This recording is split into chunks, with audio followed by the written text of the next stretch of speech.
Welcome to the Columbia Art and Technology Lectures. My name is Reinhold Martin. I don't teach in the School of the Arts. I in fact teach in the Graduate School of Architecture.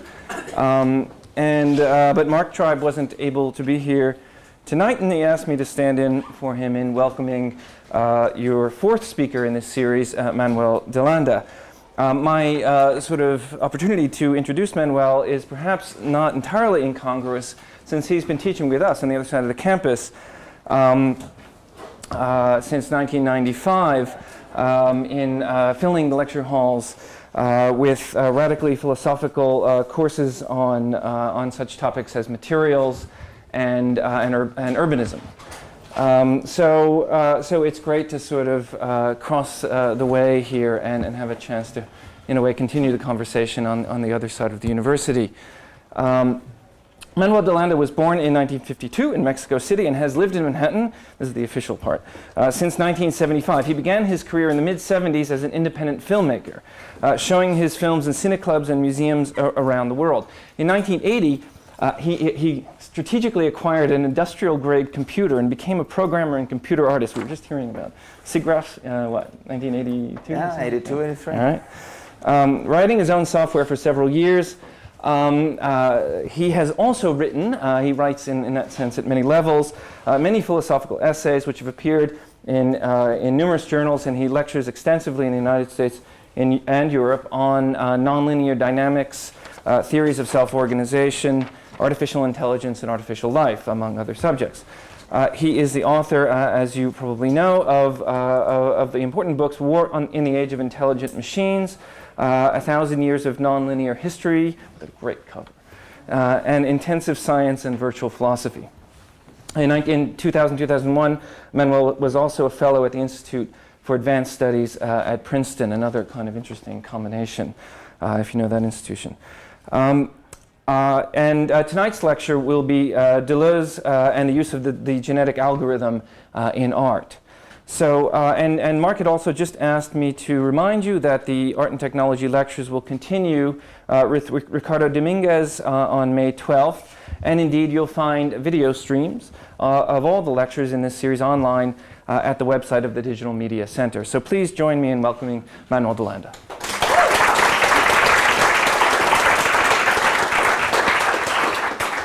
Hi, everyone.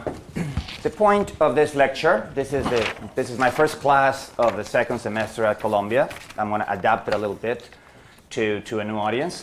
The main point of the lecture is to introduce the basic ideas of the French philosopher Gilles Deleuze, which, as you know, comes from the same generation as many other postmodern philosophers in France.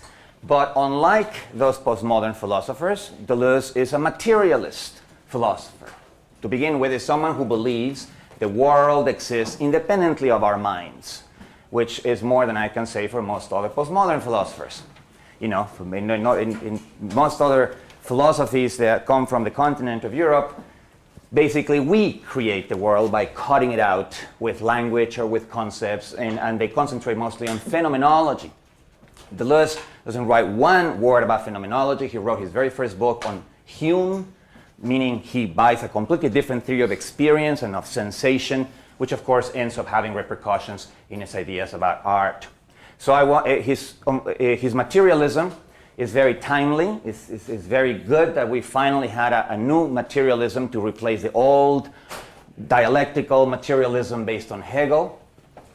Since the left needs rejuvenation, needs some fresh new ideas, and they have to be based on a materialist philosophy. Idealism, doesn't matter what postmodern people say, is an inherently conservative ideology.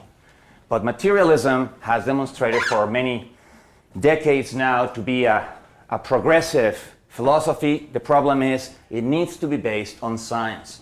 It needs to be based not on critical acceptance of science. Science needs to be approached critically. But of course, we need to always go to the experts on matter. The problem with the old materialism is that the only type of material entity that it included was physical labor, the physical labor of the working class, whereas a true materialism needs to give matter its due. On the other hand, I want to also, and this is just a way of kind of giving these ideas a slightly more relevant touch in a kind of computer art type of way. I'm going to be linking this with ideas about the genetic algorithm.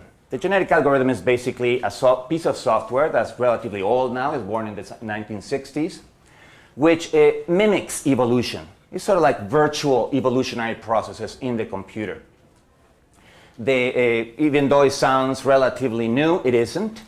Some parts of Windows 95, which is already an old piece of software, were actually bred.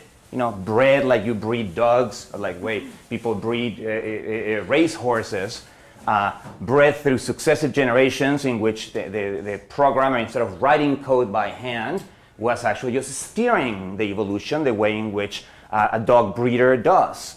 You know, a dog breeder begins, of course, this is an ideal case, you know, with mongrel dogs, a bunch of mongrel dogs, let's assume. Of course, that's not the way it actually works. Mongrel dogs have all the genes for all the different dogs, all the different dog styles, but combined, and the task of the dog breeder is, of course, to extract the signs from that mongrel by picking, in every generation, for instance, for certain physical or behavioral traits. You can be picking for smaller size, and more and more obnoxious, and you end up with a Chihuahua dog. Or you can be picking for larger and larger size and hairier and perhaps a kind of an altruistic disposition. You end up with a San Bernard. And the idea is that all these designs are implicated or there in the mongrel dog. And so there is a certain way, a certain sense in which art can actually be done via, or that artists can utilize evolutionary processes as one more tool, not to replace them, but simply as one more tool, one more visualization tool that they can bring to the task of creating computer art. As I was saying, Windows 95, which is already 7 or almost 10 years old, some of it, very, very small pieces, the pieces that deal, they are called drivers, the ones that interface directly with a printer, with a modem, that need to be particularly efficient, were bred this way. They were not programmed by hand. So the genetic algorithm is relatively old. It's already part of industry. So there's nothing new about it. What's new about it, in a sense, is its utilization by artists. And so I want to be talking about that too. So let me first introduce a little bit, a few ideas on Deleuze's materialism. One of the main reasons why most postmodern philosophers went idealist, that is, everything is done with language, everything is a text, everything is just a matter of interpretation in a semantic kind of way, is because when you assert that the world exists independently of our minds, you end up being an essentialist.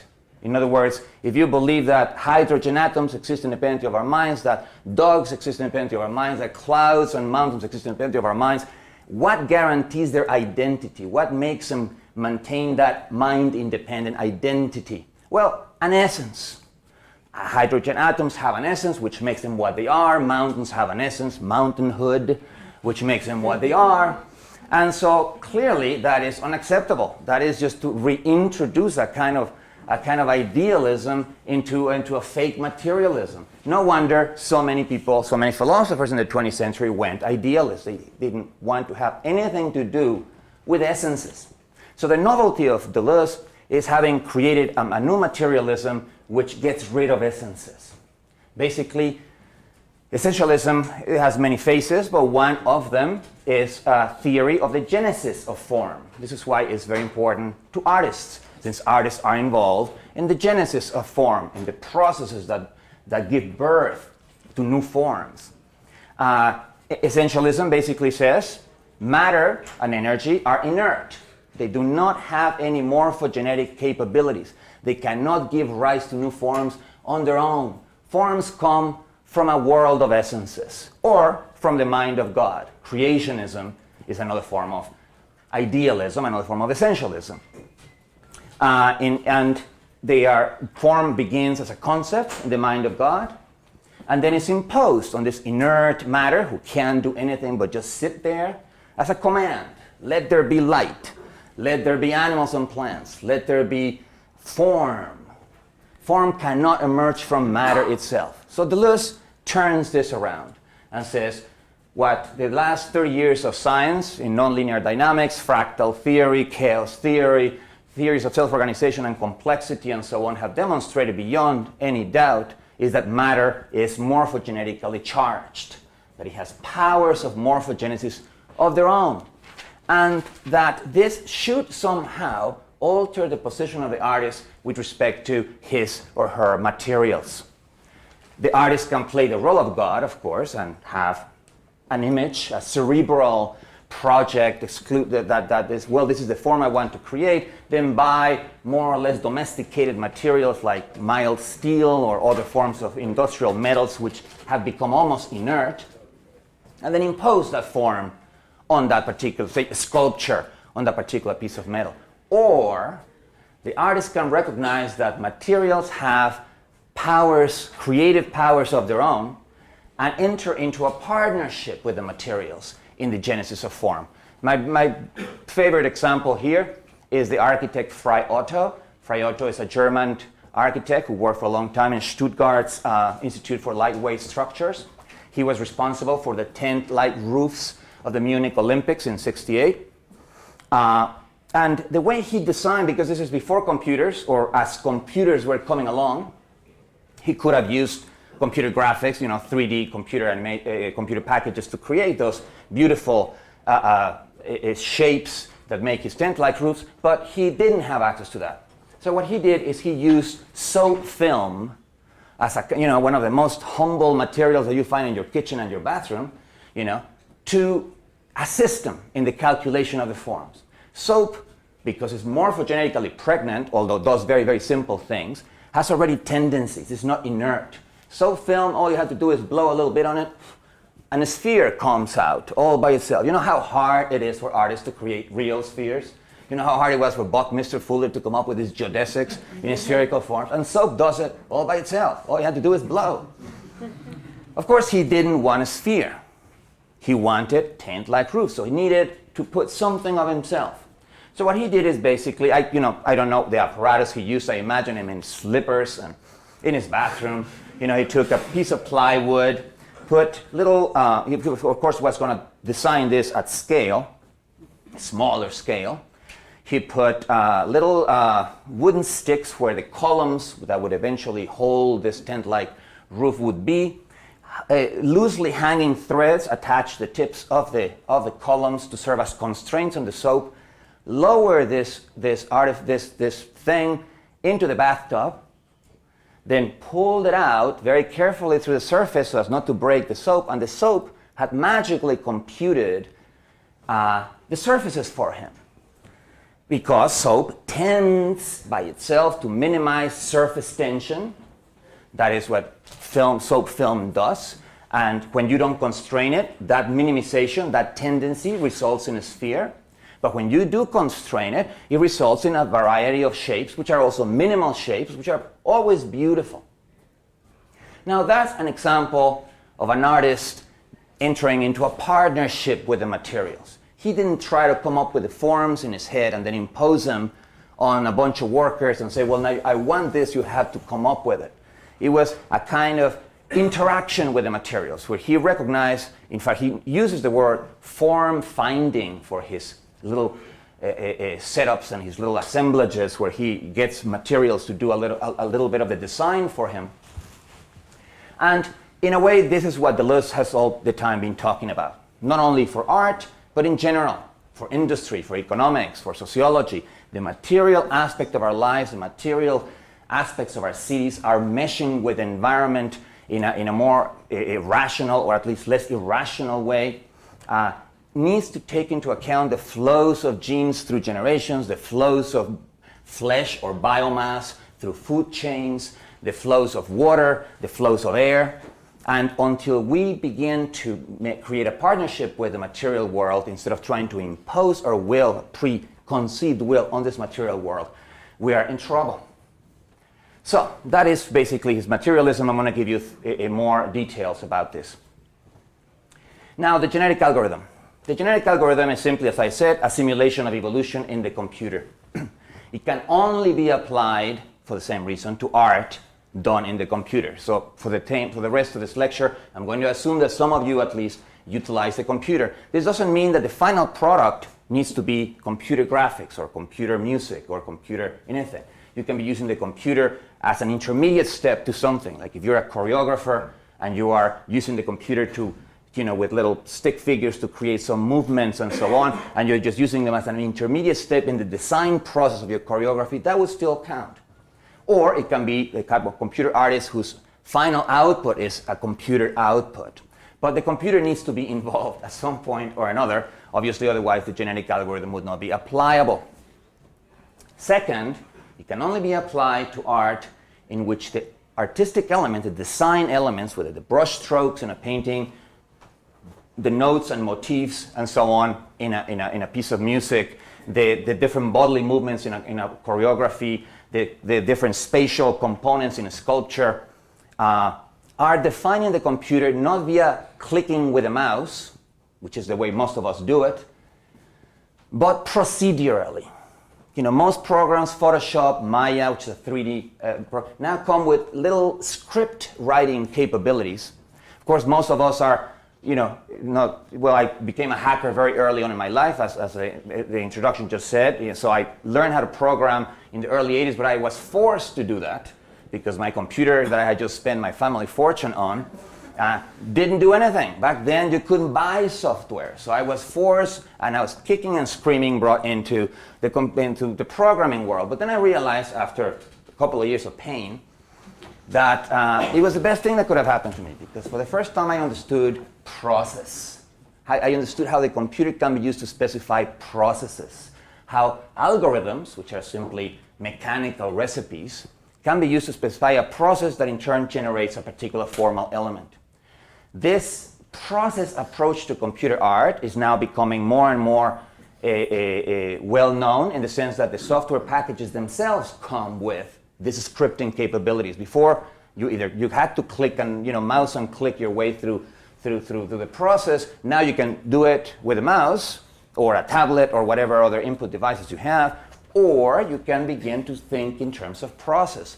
It involves not math, but a little bit of formal thinking, because you need to learn about loops and how to represent processes within a computer language. But it pays in the end, because you can do many things that you could not do by clicking and mousing around. Specifically, you can create works of art that then lend themselves to performance. Since every single element of the work of art is produced in the computer, and you can interact and intervene in it, changing parameters, changing buttons, and so on as it produces it, it lends itself to a wider variety of applications than just clicking and mousing. Regardless of that, I'm not going to go into that specifically. It is absolutely necessary to apply the genetic algorithm that the elements of design are specified as a process, as a little program, because it is those programs that play the role of genes in the computer and that generate what comes out on the other side. Examples of this include, there's a British artist who is a sculptor. His name is William Latham, Latham. I recommend that you read his book on genetic art. He has very pretty pictures. I've been doing computer modeling for a long time, 3D modeling. I did that for a living for a long time. That's how I pay for my books. My books cost me money. I don't really make any money out of those suckers. And I remember when I opened William Latham's book for the first time, and I thought, oh my God, he did not even model, he did not even touch with a mouse one of these little complex creatures. He actually bred them. He began, because he gives you the genealogical trees with the grandparents and so on, and you see that it begins with larvae kind of looking things, and then they begin sprouting, arms and weird things, and then at the end he picks one, like a dog breeder, he picks his little Chihuahua dog of a sculpture, and is what is the final product. Interesting, but I want to tell you some limitations. Precisely, this is where Deleuze comes in, how to remove the limitations of the software. What kind of philosophical resources need to be brought in addition to the software to make this work? Another example, his name is Blinds, John Blinds. He's a musician, a jazz musician. And as a jazz musician, he was accustomed to interacting with humans. As everybody knows, jazz musicians play on each other's music, You know, and as the clarinet is finishing a particular line, it goes, okay, take it away, sax, and the sax needs to kind of have heard the last few notes or the last few bars of the, and then exploit it for melodic ideas, and then you begin jamming with the other person doing that.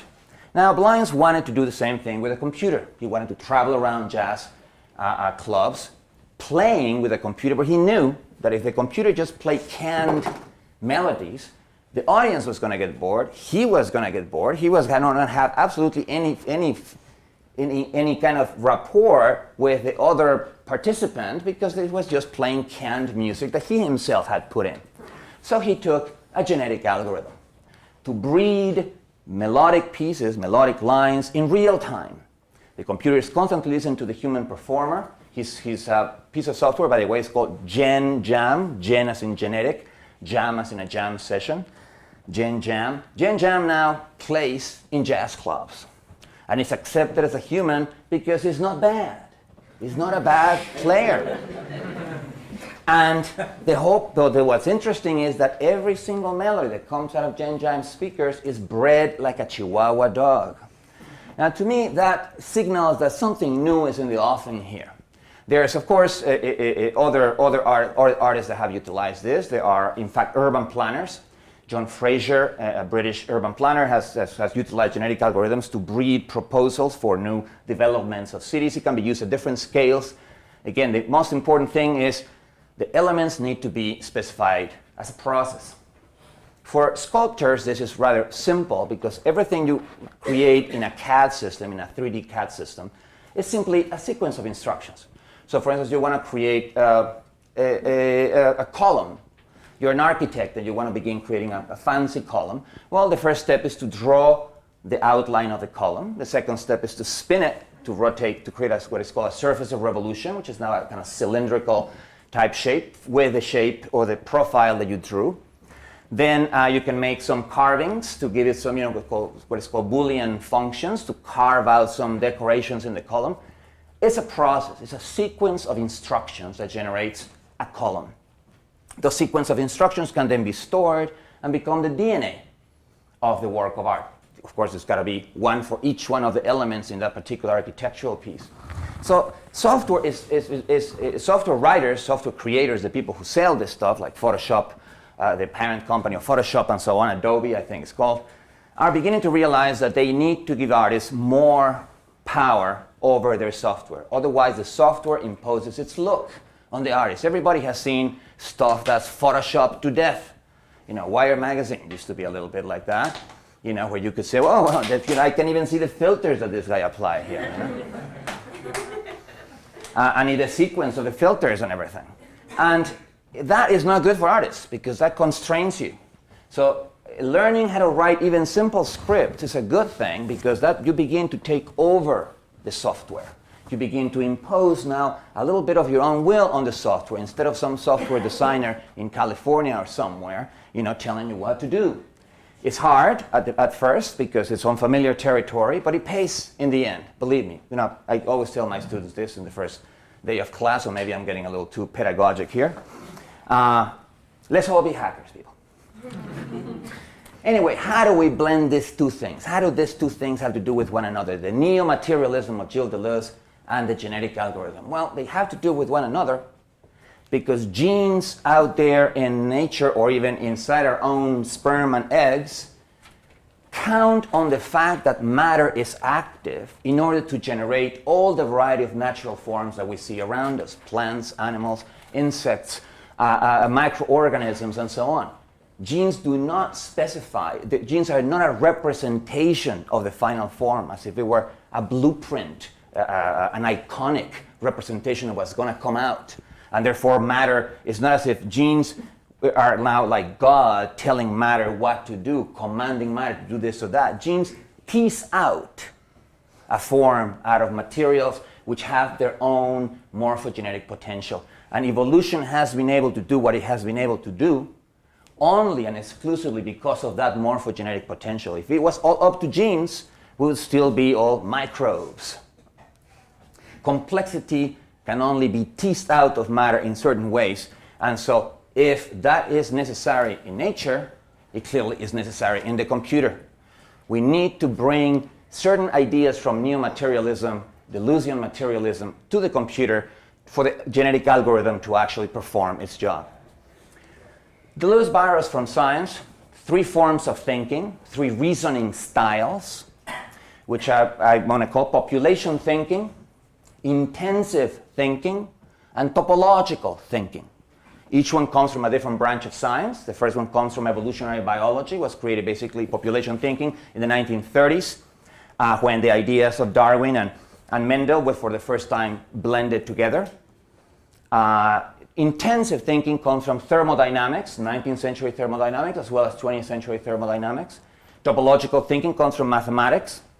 And mathematicians, thermodynamicists, evolutionary biologists, each one has that reasoning style which has served them well in their own disciplines, but precisely because of the interdisciplinary boundaries that define this our over-specialized academy, they do not communicate with one another. There clearly are some ecologists who need a little bit of thermodynamics, a little bit of evolutionary biology and blended too, but no one has really blended these 3 radically different styles of thinking which emerged in the 20th century, or that acquired their final shape in the 20th century. And so we need a philosopher. This is in a way what philosophers do. They do synthesis. They get the best out of one specialty, they get the best out of another specialty, they jump over silly academic boundaries that define fields that are maybe at war with one another because, so the sociology department wants more money that the economics department now cannot get, and they badmouth each other. Economists are all for rational choice. Sociology are all for ritual and ceremonial. We need both.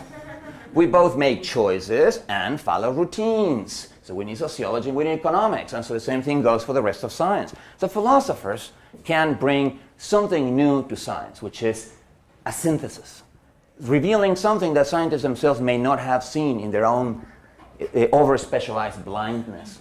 So let me explain how these 3 forms of thinking work. First, population thinking. Population thinking basically says that in order for evolution to take place, you always need a large reproductive community. Adam and Eve won't work. You cannot start with 2 entities of that particular kind. There's just not enough space for the mutations to propagate. There's not enough space for the variation that drives evolution. I remember that the way in which evolution destroyed essences, at least in biology, is that essentialists, Aristotelian essentialists in particular, used to think of, for instance, you see a population of zebras, there is somewhere an essence of zebrahood. Zebrahood is a list of traits that make a zebra what it is, that give a zebra its identity. There's the perfect zebra, the one that meets all the specifications, and then there's all the imperfect zebras that we see with variations in camouflage, in height, and so on. You have to get past the heterogeneity, past the difference, past the imperfections to reach the perfect zebra. Population thinking says it's exactly the other way around. Imperfections are crucial. Heterogeneity and variation is what drives evolution. You homogenize a population, say through biotechnology or some capitalist agriculture, and you stop evolution in its tracks. Heterogeneity, difference is crucial to the process and needs to be valued because natural selection, which is just a filter, it's just a mechanical filter. It just lets certain genes pass, certain genes not pass. The moment all the genes are the same, it has nothing to filter, nothing to sort out. So, for the first time, evolutionary biologists brought us a positive idea of difference, a positive idea of heterogeneity, a valuable form of variation, which is absolutely needed.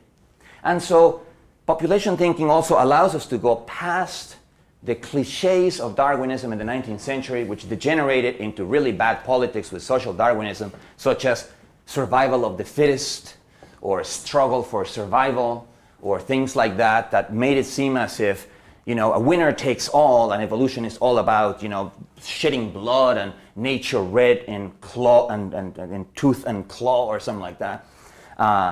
Whereas in fact there are many ecological strategies. There's symbiosis, there's predator-prey relationships that have nothing to do with competition. And clear, and another point that is very important is there's no such thing as the fittest. The fittest assumes that there's only one best design, is going back to essentialism, the essence of the zebra, and then natural selection just brings us to that perfect zebra. Today, population thinkers realize that there's in fact multiple equilibria, that most species are trapped in local optima, that there's no such thing as the best design. So population thinking has switched the slogan of Darwinism from survival of the fittest, or one of those silly ones, to evolution is an automatic search process. It automatically searches a space of possibilities. The genetic algorithm is classified in computer science as a search algorithm. Search algorithms, search recipes are extremely important in computer science, not only because every time a new one gets invented, some Google guy becomes millionaire, but because just about every operation that you have to do in your computer demands searching. When you save a file, the computer needs to search the hard disk for empty space. You can be searching for words, searching for files themselves, searching for something in the internet. Searches are ubiquitous in computer science, so every time a new search algorithm comes along, they just go crazy for it. And the genetic algorithm is one such thing. It automatically, in parallel, every member of the population, of course, moving one tick at a time every time they pass their genes is a very, very slow process. Remember, evolution doesn't see organisms, evolution sees a species. So it doesn't see us. It only sees us the moment we pass our genes to our babies. It is only at that point that we enter into the picture. And every time one of these virtual creatures passes its genes, the whole population moves a little bit in this space, a little bit in this space, and a little bit. Blindly groping, because evolution doesn't have foresight. Evolution cannot favor today a wing, a proto-wing, because it's going to be useful 200 years down the road. Evolution is opportunistic. It only catches what's now new now. But in its blindness, in its blind groping in this space of possibilities, let's call it a search space, in the blind groping of search space, it's very effective at finding new things. And so it's being used in industry as a searcher, but artists can, of course, use it as a visualization tool. Artists many times do searches themselves. They draw 5 variations of a facade, for instance, then they step back, pick the best one, and draw 5 variations on that one. And then they step back, and then they maybe pick another one, and they drew 5 variations on that one. And that's basically what evolution does, except that it does it with hundreds of drawings at a time. So the genetic algorithm is not going to replace the artist, clearly. It's simply one visualization tool, one more visualization tool added to the increasingly complex kit of tools that artists can bring now to the job of creating new forms. But let's just stop at that. Population thinking tells us evolution is a search process, and a very effective search process. I'll come back to more details in a second. The second form of thinking, and remember, this is a reasoning style. It's a reasoning style in which variation now has become crucial, in which multiplicities or collectivities have become crucial, because evolution does not happen with Adam and Eve. And that collectivity searches blindly a space of possibilities. The second form of thinking that Deleuze latches on or borrows from science but then makes it work for philosophy is called intensive thinking. Let me introduce the word itself. Intensive, in a thermodynamics textbook, when you open it up and read for the definition, you will find that they distinguish extensive properties from intensive properties. Extensive properties are properties like length, volume, area. Intensive properties are properties like pressure, speed, density, temperature. And the difference is that, at least in the textbook difference, is that while extensive properties can be divided in space, one can take a 1 meter long ruler, break it in 2 parts, and one ends up with 2 half-meter rulers. In other words, where areas can be divided, volumes can be divided. Temperature, pressure, and so on cannot be divided.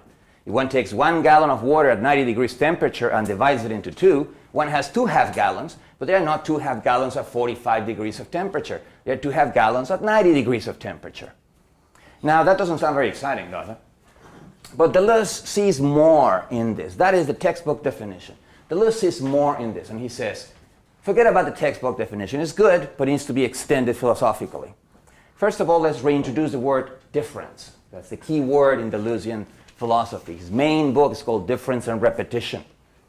And the differences are intensive difference. He says intensive differences drive processes. They are active. They are productive. For instance, if you take, but let's go back again to our, a box of air divided into two parts. Then one heats up air on one side. Now we have hot air and cold air separated by a barrier. If one opens a tiny little opening in the barrier, the cold air, the hot air is gonna, it has the tendency, just like the soap bubble has the tendency to minimize surface tension. Here the intensive differences tend to be minimized. There's a spontaneous flow from one side to another.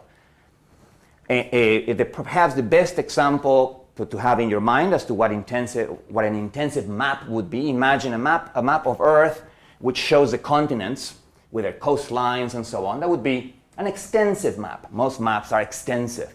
They are based on lengths, the lengths of the coastlines, the areas covered by continents and so on.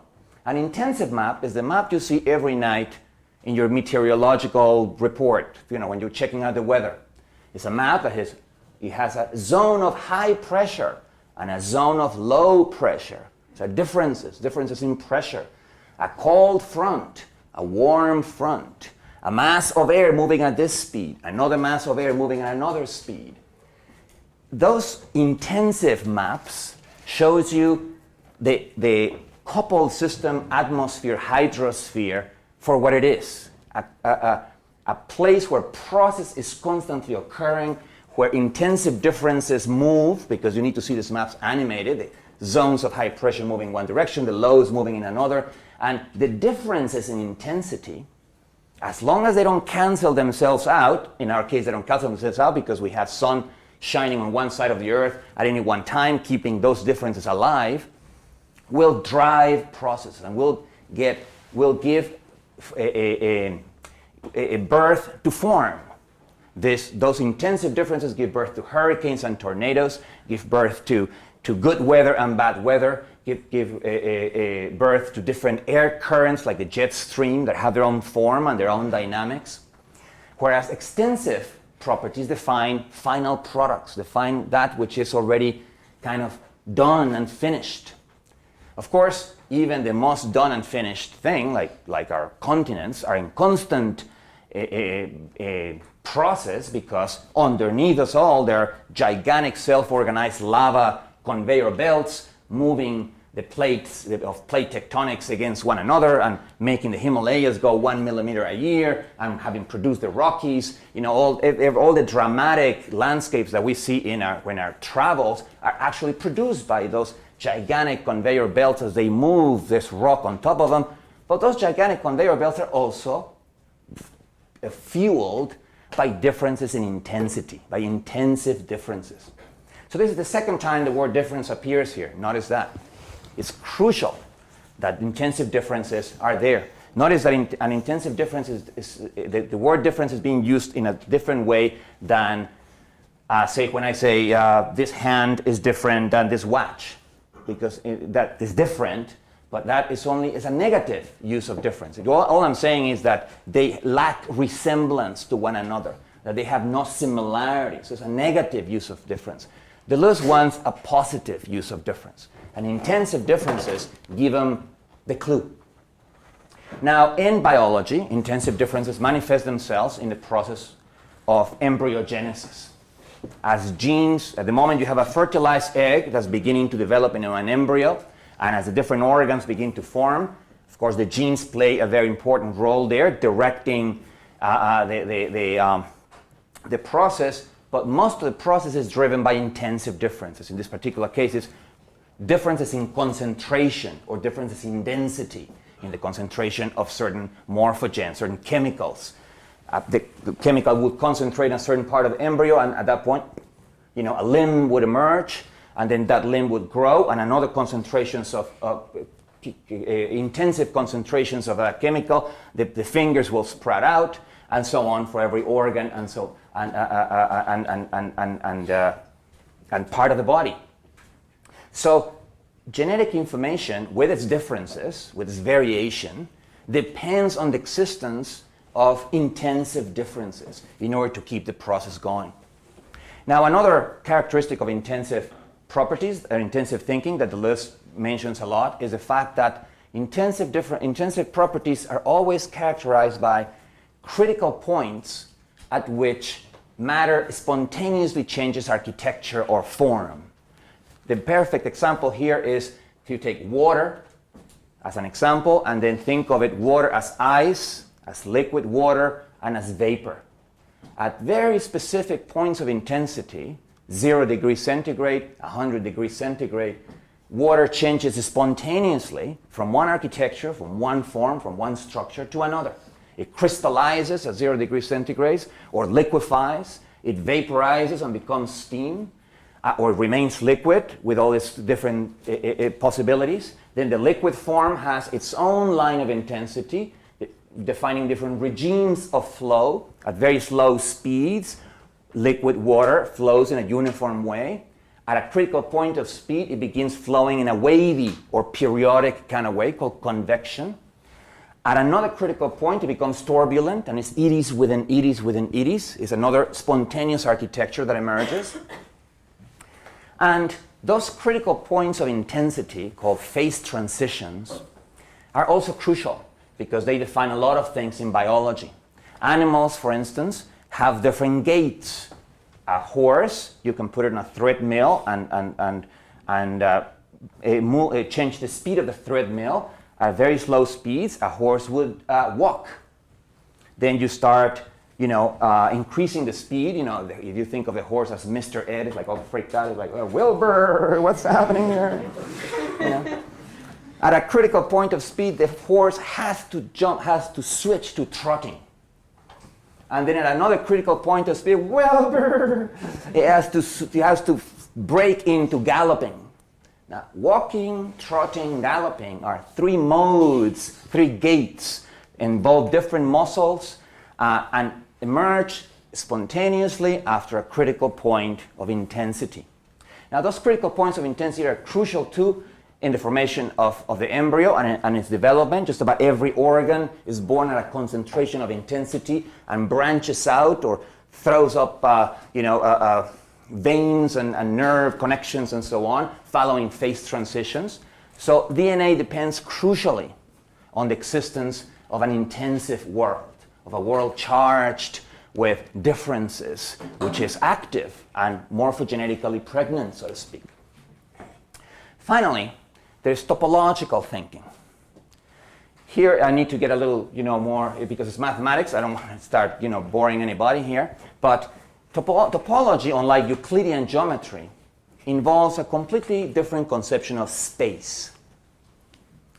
The simplest way of exploring this is historically, by telling you how non-metric or non-Euclidean geometries were born. When Gauss and Riemann, the 19th century pioneers who created the differential geometry, which is the geometry of soap bubbles.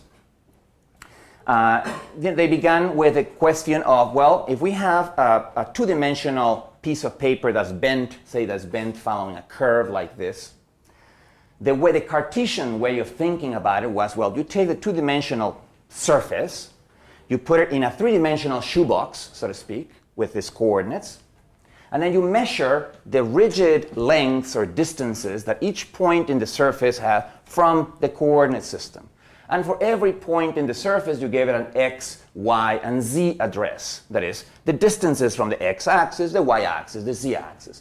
You always need a transcendental space, a space that's one dimension larger than whatever you're studying.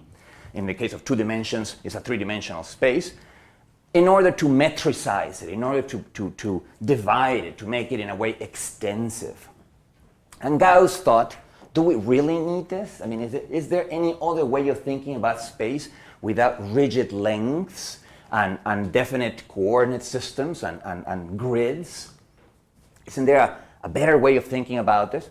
And he thought, well, we already have the differential calculus.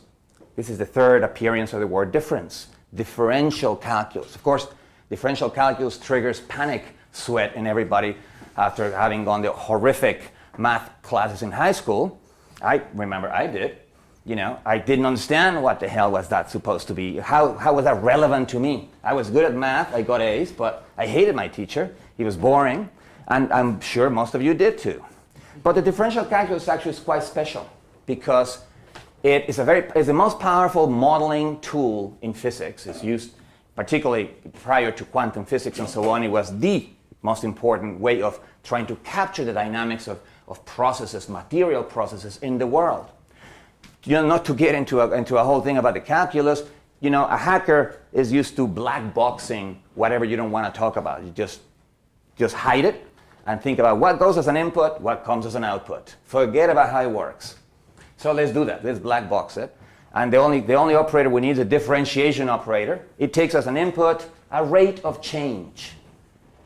The velocity or speed with which something is changing, with which something is becoming different. This is the third sense of difference, which matters here.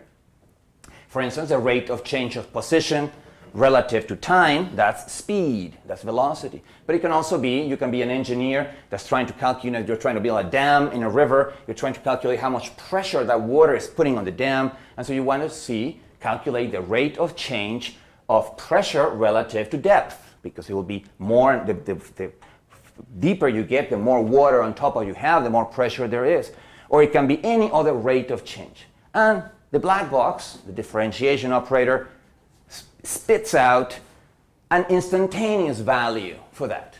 So for instance, maybe you're a ballistics expert who's analyzing a murder, and you want to know at what speed was the bullet going right before it hit the victim. You know, you don't want to know the average speed of the bullet from the moment it left the gun to the moment it hit. You want to know the instantaneous value the bullet had right before it hit the victim, right? And so you use the differential calculus. You put in the rate of change of position with respect to time of the bullet. Out it comes the specific moment at which the bullet hit the victim. So Gauss thought, can we use this to get rid of all those coordinates and all those metric Cartesian kind of jail cells that confine our thinking about space? And the answer that he came up with was yes. We can take our surface and at every point calculate the instantaneous rate of change of curvature. And that will now give us strictly with local information, without going into the shoebox and metricizing and coordinating this surface, it gives us strictly with local information how fast that surface is changing in its curvature at every single point. What that means is that the surface, first of all, you can kick out the three-dimensional space. You don't need it anymore. You can do everything with local information. And the surface becomes a field of rapidities and slownesses. The rapidity or slowness with which curvature is changing. So for instance, if in a cross-section our surface looks something like this, over here is not changing curvature at all, so the speed is very slow or none at all. Then it begins picking up speed, it accelerates, decelerates, and goes to nothing again. A completely different idea of what space is. Gauss solved the problem for two-dimensional manifolds, as these bent surfaces are now called. His disciple, Riemann, was supposed to be, humble and nice and just go for the three-dimensional case, but he went for the whole enchilada. He solved the n-dimensional case. He solved the case for all kinds of dimensions. And so he began at that moment a completely new differential view of space. So we now have three forms of difference. Einstein, of course, became famous when he thought, hey, no one has used this. It's been 70 years since Riemann wrote this. No one has used it. And Newton assumed that the entire universe was inside some big shoebox called absolute space, which of course doesn't exist. There are not shoes that are that large. And Einstein thought, hey, maybe we can get rid of the shoebox and instead calculate the shape of space strictly with local information using these new ideas. That's how he managed to think about the fact that the sun has so much gravitational energy that in fact it curves space around it. He came up with that idea in the early 20th century. No one really believed it except that the math was perfectly clear, but we needed experimental evidence.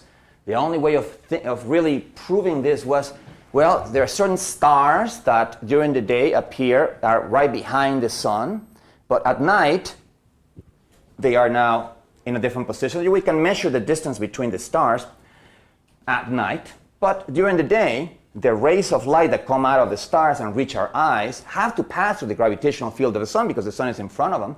And so the sun should curve those light rays. And the two stars should appear farther apart than they in fact are, because there should be a kind of optical illusion due to this distortion of space. But of course, you cannot measure that distance because the sun is in front of it, ruining the thing. So in 1919, there was a big eclipse, a total eclipse. The Royal Society of London sent observers, the Royal Academy of Paris sent observers, and all of them went there to measure the distance between the stars to see if Einstein was right, and Einstein was right to the last millimeter. He became a superstar. So, and change the way we think about space. All of a sudden, space became differential.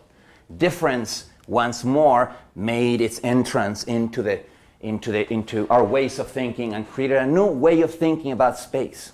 Just like intensive thinking had created a new way of thinking about process, and just like population thinking had created a new way of thinking about evolution. 3 forms of difference, 3 new ways, reasoning styles, which are absolutely necessary to run the genetic algorithm. I already said that this is where I tell my students you have to become hackers because someone is going to have to put this into code. Someone needs to reproduce within the computer this intensive differences. Every branch of art has different intensities, deals with different intensities. Those need to be represented somehow in the computer, otherwise it's not going to fly. How's topological thinking going to affect this? Well, topological spaces, which are similar to differential spaces except slightly more abstract, but basically in the same direction, away from metric coordinates and that kind of stuff, have also been used throughout the 20th century as representations for spaces of possibilities. You simply assign an intensive quantity to each one of the dimensions of the space, and now the space, each point in the space becomes a space of it becomes a possible state for a given the system that you're modeling, the system that you're representing. Then you can explore whether that space is structured or not, whether every possibility has the same probability of occurring, or whether there are certain states that are the most probable of them all. For instance, in the case of the soap bubble, unconstrained, the most probable state is the sphere. And that will appear in that space of possibilities as a point which attracts all the different processes. And this is why soap film is attracted, in a way, to a sphere. That's how a sphere comes out of soap film, by being the attractor of the process. Attractors, and remember the word chaos, as in chaos theory, it always refers to chaotic attractors. The important word is attractors, not chaos, because attractors are features of topological spaces which represent tendencies in material systems. And so 20th century physics, particularly self-organizing complexity theory, all that kind of stuff of the last 30 years, depends crucially on using these spaces. Hello? I'm sorry, I thought you were talking to me.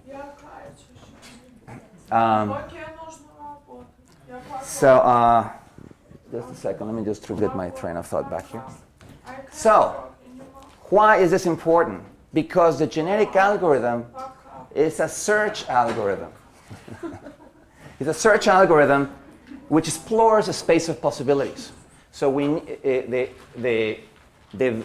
putting together a population of variable replicators with any kind of filtering or sorting device to play a role of selection pressure creates a search process.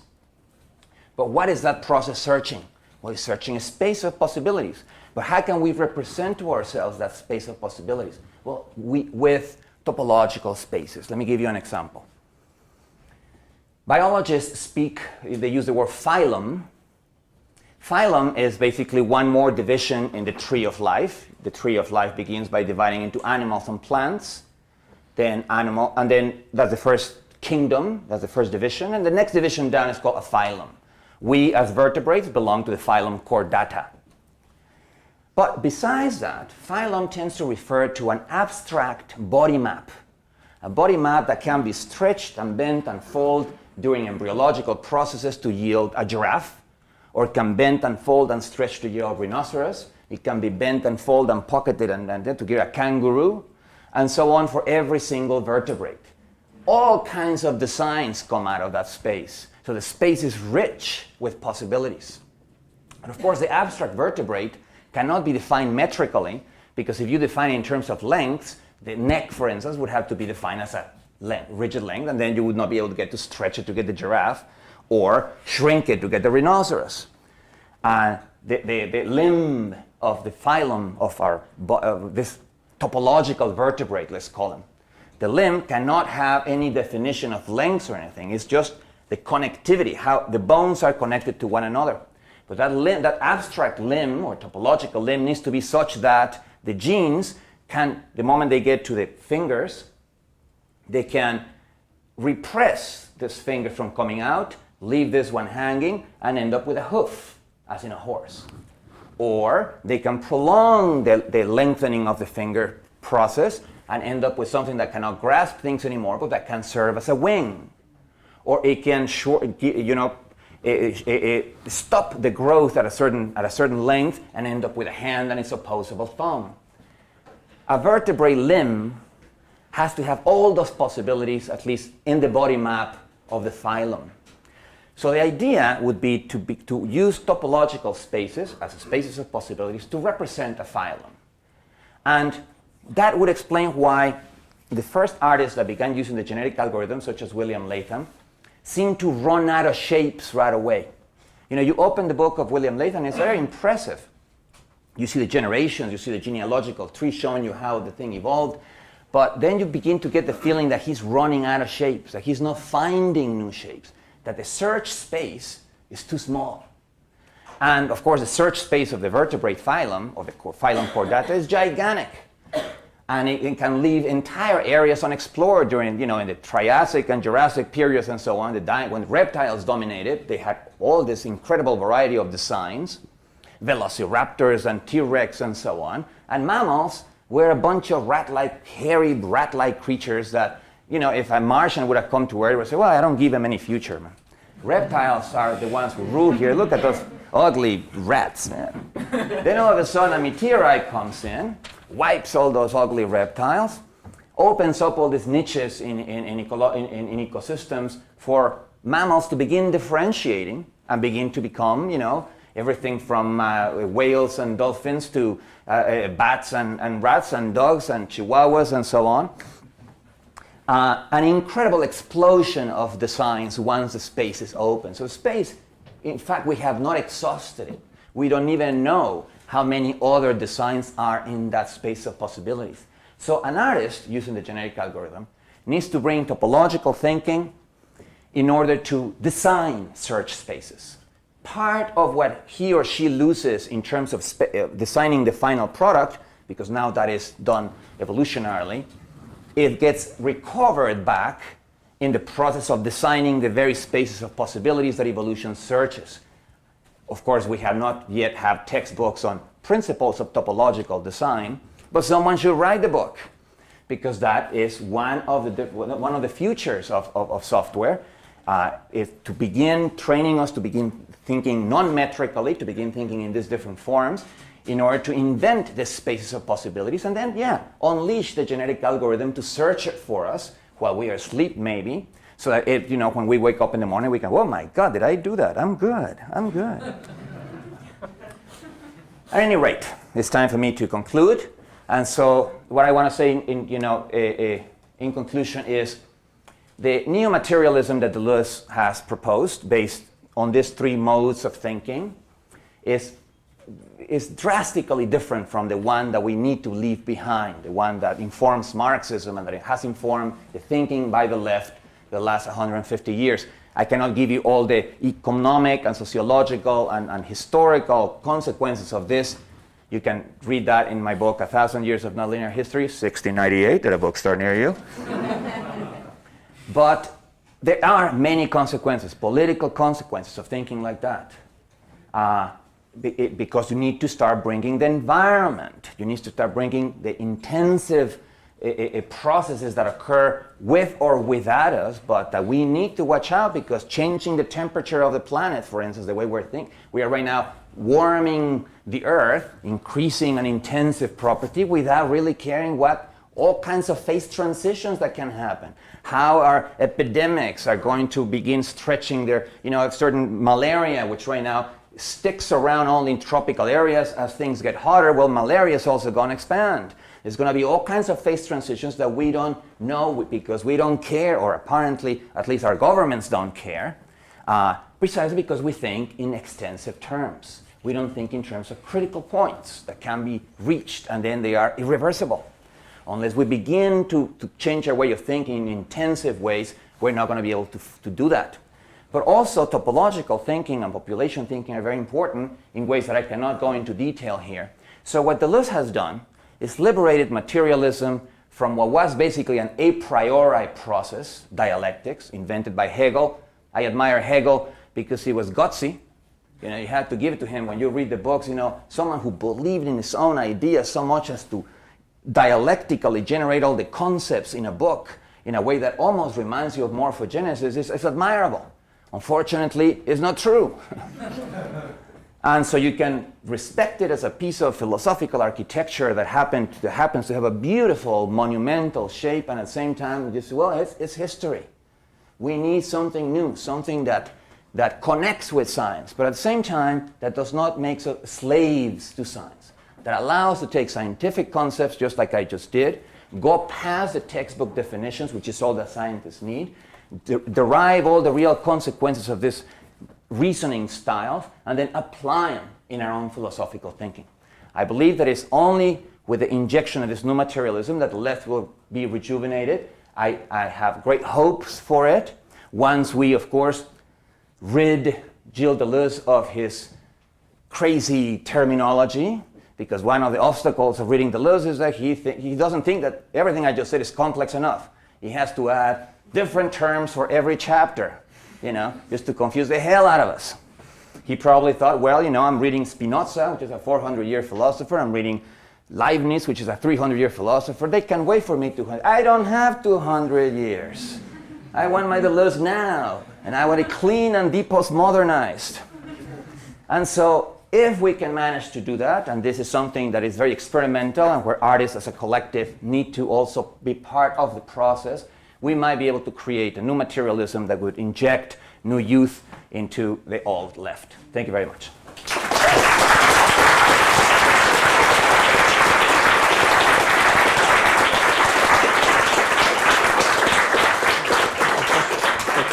We can take some questions. Come on. Here? Okay.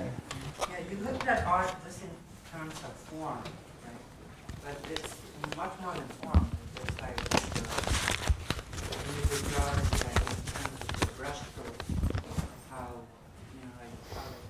Rembrandt's painting. It's not about his form; it's about how he uses his brush. And like, so how do you address that? Well, I understand totally what you're saying. You're right now referring to questions of style, of course, which goes beyond form, because now it's a system of forms in a way. The example of the brushstroke is not so good because then form, remember, the form can be the form of the overall painting, the composition, but it can also be the form of the strokes themselves. Form has to be seen at all these different levels of scale in music, from a 3 or 4 notes to entire symphonies. There will be form, scaling up. But you're right, style is one thing I left out. But on the other hand, when we talk about the phylum Chordata, we're talking about style, isn't it? Aren't vertebrates a kind of style? You can tell them apart immediately from the phylum Arthropoda, which is insects. And insects, in all their incredible variety of forms, form a style. And so what Deleuze would say is styles didn't need us to come into being. It's the other way around. nature has styles. And it is we humans that need to learn from that, because we are part of it. We are made out of flesh and blood. We are one of those styles. And in order to assert our singularity, our uniqueness, our difference, it is important, of course, that we need to start considering all the different forms of difference in variation, difference in intensity, difference in the kind of differential calculus that I just said, that exist in nature, that power nature, and try to use it. A lot of times we use those things unconsciously. We are simply good artists that don't know how to explain what we do, but we can tell about intensities. We can tell whether a painting strikes us or is powerful, or on the other hand is subdued because it's subdued on purpose. And you're playing with intensities, not necessarily using that vocabulary. Now, the last thing that Deleuze would want to do is impose a particular ideology on artists, because artists are the search process, they are the kind of probe head at the tip of this search process. And so Deleuze always kind of let them pass. Proust and Kafka, as literary creators, he followed them rather than say, oh, well, I'm better than Kafka, I'm better than Proust. He quotes them as people who saw, who drove humanity in a particular intense direction. Same thing, he wrote a couple of books on cinema. He wrote about Francis Bacon and painting.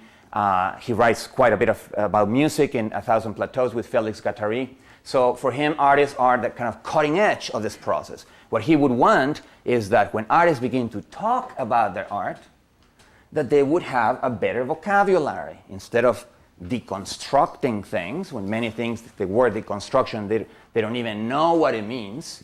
You know, I asked the question, what deconstruction means, to every person that uses the word deconstruction in front of me.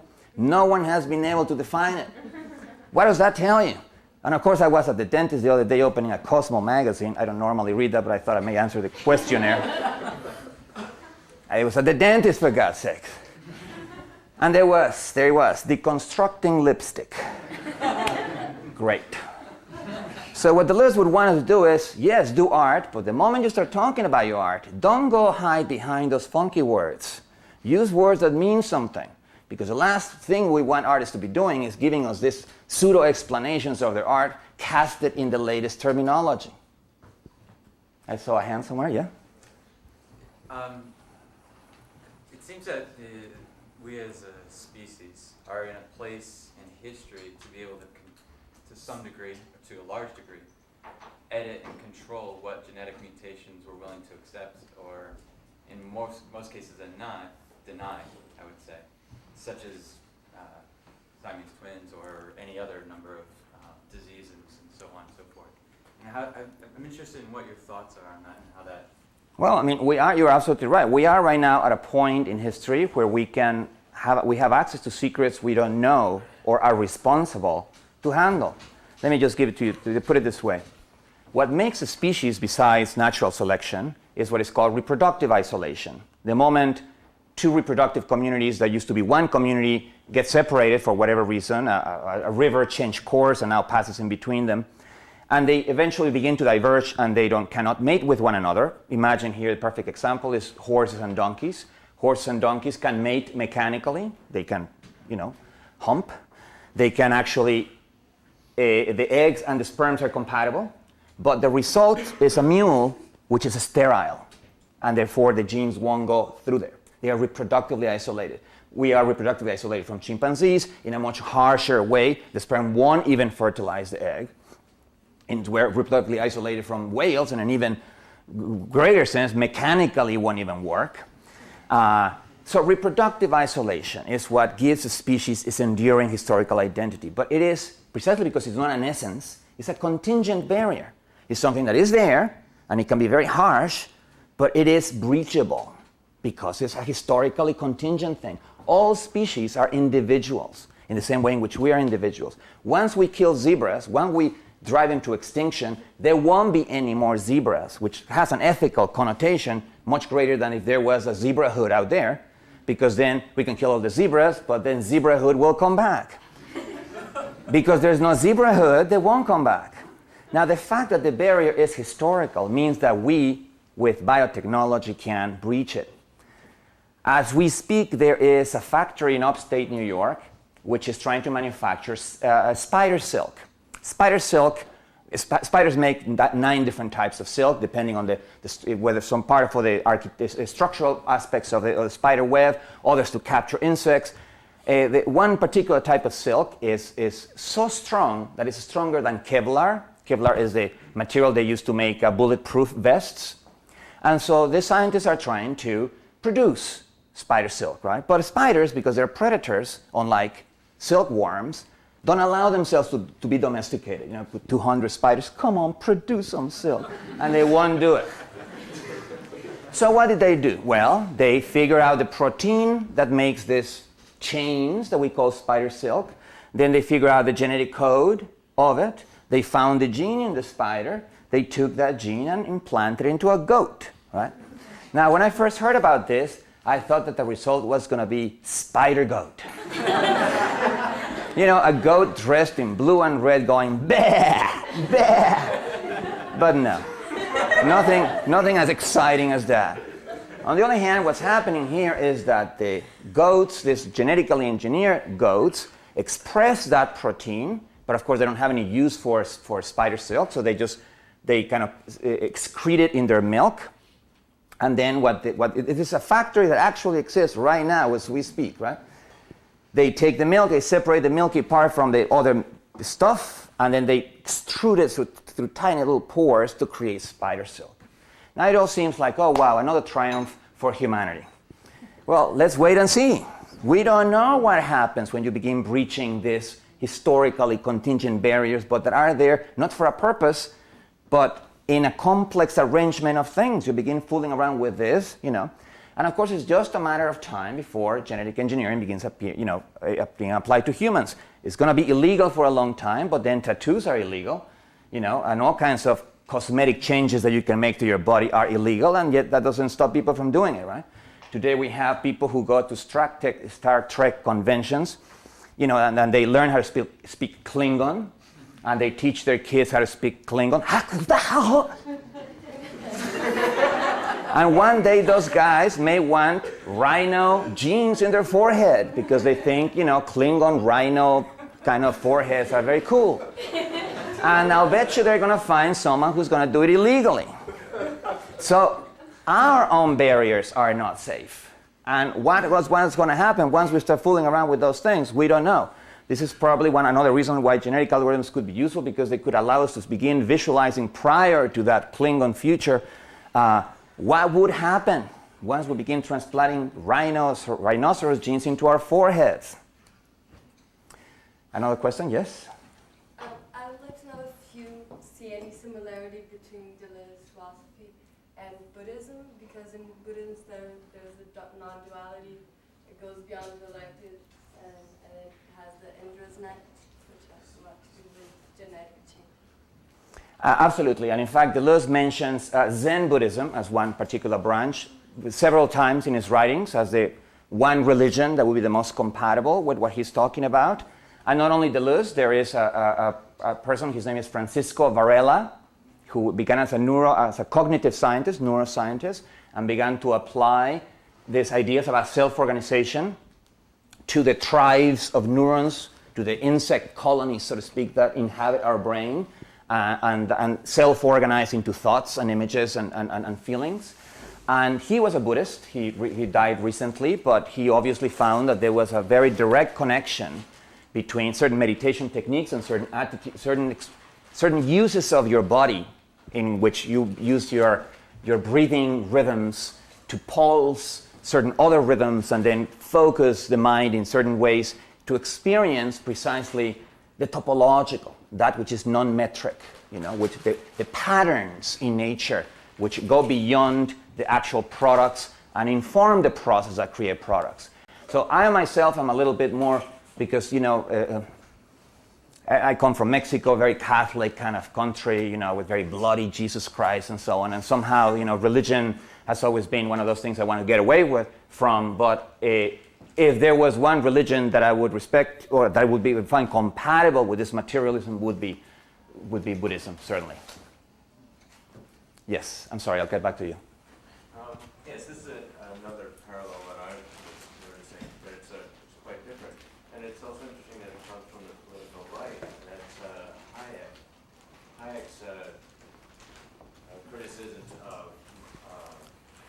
Marxist planned economies, telling us instead that the market is what he called a Cadillac, which is an integrated system, much in the way that you talked about before. Yeah, you know, the worst thing that could have happened to Hayek was when Reagan adopted him. I'll bet you that Hayek was turning in his grave going, oh my God, that bad actor. And now he's president.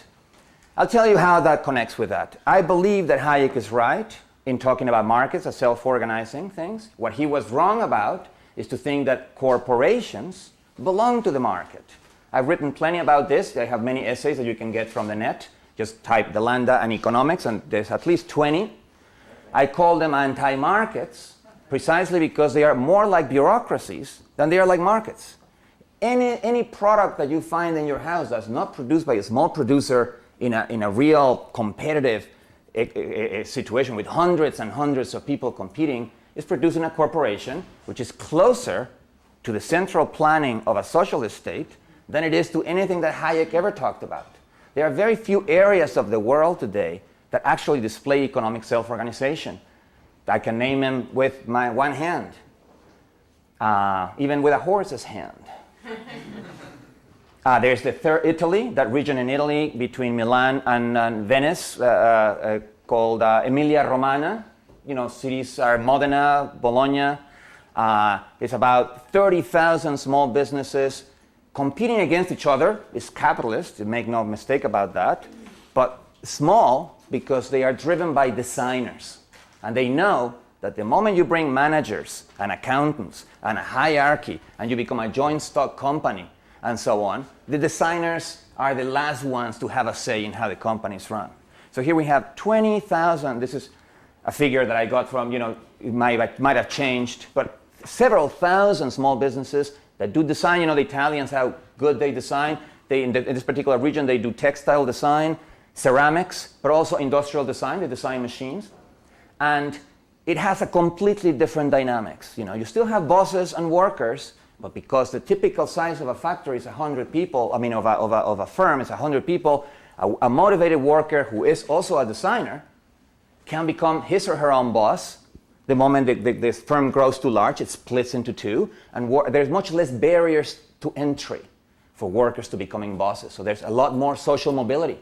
They have not eliminated, it's not a perfectly equal society, but then again, perfect equality needs to be enforced by a super powerful state. And all you're really doing is creating a class of enforcers, which is what went wrong with Marxism. There are certain parts of Silicon Valley that are like that, particularly those that grew around Apple Computer. When Apple Computer was started by two hippies and $1,300 in a garage, they created the Apple II with an open architecture, which meant that people could design boards to plug in the bus. And they did not try to corner all the profits. They realized that if they opened it, a cottage industry of hardware designers, software designers, and so on was going to emerge around it. And they seeded Silicon Valley that way. Of course, Apple eventually grew too large. There's a phase transition there. A phase transition is when you cannot finance yourself from bank credit and you need to sell stock options. You need to go public. The IPO, the famous IPO that everybody went crazy during the bubble and the internet. At that point, 1984, they kicked Jobs out, Steve Jobs. They brought in a manager from Pepsi-Cola, as if selling computers was the same thing as selling sodas, only less fizzy. You know, I don't even know what kind of mentality does that. Of course, Apple went down the tubes steadily ever since. They had to bring Jobs back at the end of the 90s to kind of infuse a little bit of life into it. You can find those places, but if one uses the word capitalism as a blanket word for everything where money is used and there's division of labor and so on, you will never see them. Or you begin coming up with silly labels like post-Fordism to refer to them. Instead of making an inventory of all the economic experiments that are going on in the world, which ones are viable, which ones are exploitative, you know, and getting more serious about this. I believe that Deleuze's materialism can help us a lot in that one. Chris, you had your hand.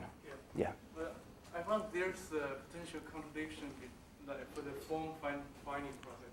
There's potential contradiction between the spontaneity and the internal determinism. For example, your Friauto's model, the soup bubble model, he actually is not triggering the diversity because he's looking for the minimum surface, which is structurally the only, the most efficient one possible surface. So in that sense, it's not for diversity, it's for the optimization. Absolutely. Yeah, I guess. But I'll tell you how you can, yeah, okay, but let me just answer that first part and I'll go back to the, yes, but that means the only thing that means is that the spaces of possibilities, or what they call phase spaces, come in different forms and shapes. The simplest ones have a single optimum. Those were the ones that survival of the fittest evolutionary theorists assumed. They assumed that everything was like a soap bubble. Frei Otto began with those because those are the simplest ones to handle. And you're right, there's something about the optimizer engineer, in Frei Otto that kind of limits him. But we don't have to be limited like that. We can study topological thinking the way it is, and to show that the simplest possible space is only the extreme case. We have all kinds of other spaces much more complex with much more possibilities, like the phylum for the vertebrates, and therefore we don't have to fall for optimizing rationality. We can in fact make it into a special case and then say, yes, you guys are right, but that's not the way reality works. For instance, Hayek, that he just mentioned as a conservative thing. Hayek used to believe that the market has only one point that's optimum, the point at which demand and supply cancel each other out exactly. Therefore, there is no wasteful excesses or wasteful deficits. But of course, markets are not like that. Markets have at least periodic equilibria, ups and downs, upswings and downswings, and that yet another type of equilibrium, another type of attractor. Today we know that there are chaotic attractors, which actually have internal divergence in them. So they are exactly the opposite of steady state. And we know that all of this come in bunches. This is what topological thinking has done in this century, to show us the great diversity of spaces that we can have. So even though I agree with you that Frei Otto fell for that, and Gaudí too, remember Gaudí, how he calculated the facade for the Sagrada Familia? He took a little pieces of cord, of threads, and hung little bags with sand or something in them. I saw it at the museum. Of course, it's upside down. You need to see it right side up. But he was using morphogenesis to design. And he does a lot of that in all of his buildings. In fact, when you see his style, it's almost topological. There's something, even though he didn't know any math and he'd do everything in a much more kind of naive kind of way, intuitively, he intuited these spaces. And so the idea here is not to condemn something because a few artists went for the simplest type of spaces. Frei Otto needs to be considered the starting point rather than the end of a line. You had a second question? No, okay. It has something to do with the delivery criteria you set out for the machine to generate the form. So there's no an ideal condition for the spontaneity at all. That's right, but again, we are in a much better position right now with extremely powerful computers. With memory becoming cheaper and cheaper. I just bought a new Mac with Maya for $2,000 when it used to be a $40,000 piece of software. Things are getting cheaper. You used to need to go into debt and get a bank loan if you wanted that tool or use it at school. Today you can buy it and have it. And the sellers of software are listening to artists because they are beginning to realize that the last thing they want to do is give you a tool that imposes its own style on you. They want the tools to be flexible. They're hiring artists as consultants, not because they want to do us any favors, but because they want to sell more software. But they're moving in the right direction, in the direction of complexity. Did I see a hand over there? Okay. Do you see Dogwood? Excuse me? Dogwood, the film? No. That's what I'm trying. But no. But what? No, Why? my question is, what is your point of view about the use of the space in this movie? But unfortunately, I haven't seen it, so I have to see it, though. Okay, that's all. Thank you very much.